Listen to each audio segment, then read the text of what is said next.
We must reject the idea that every time a law is broken, society is guilty rather than the lawbreaker. It is time to restore the American precept that each individual is accountable for his actions. Freedom is never more than one generation away from extinction. We didn't pass it to our children in the bloodstream. It must be fought for, protected, and handed on for them to do the same. The struggle now going on for the world will never be decided by bombs or rockets, by armies or military might. The real crisis we face today is a spiritual one at root. It is a test of moral will and faith. One of the traditional methods of imposing statism or socialism on a people has been by way of medicine. It's very easy to disguise a medical program as a humanitarian project.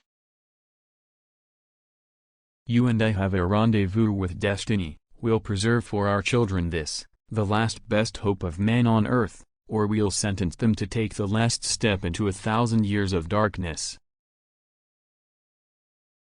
Surround yourself with the best people you can find, delegate authority, and don't interfere as long as the policy you've decided upon is being carried out. My philosophy of life is that if we make up our mind what we are going to make of our lives, then work hard toward that goal, we never lose, somehow we win out. Thomas Jefferson once said, "We should never judge a president by his age, only by his works." And ever since he told me that, I stopped worrying. I hope we have once again reminded people that man is not free unless government is limited. There's a clear cause and effect here that is as neat and predictable as a law of physics. As government expands, liberty contracts.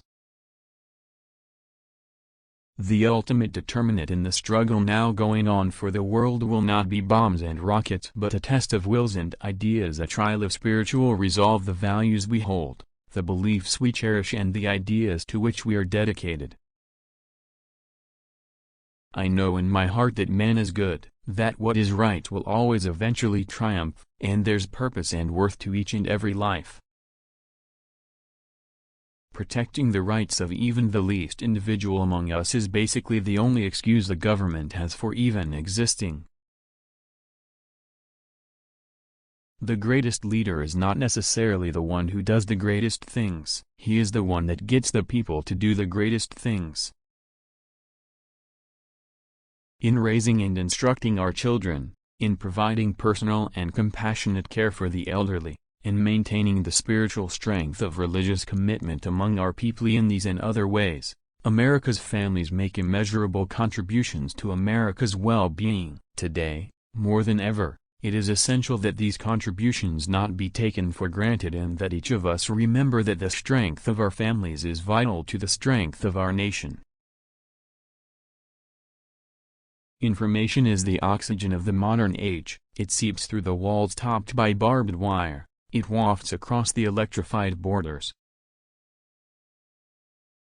Don't try to make your dreams a reality. They're only filled with things that don't make sense and trolls. Things are better in reality. I have wondered at times what the Ten Commandments would have looked like if Moses had run them through the U.S. Congress.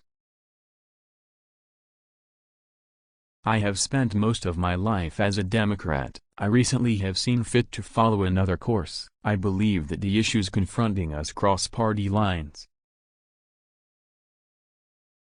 Politics is supposed to be the second oldest profession. I have come to realize that it bears a very close resemblance to the first. There are no constraints on the human mind, no walls around the human spirit. No barriers to our progress except those we ourselves erect.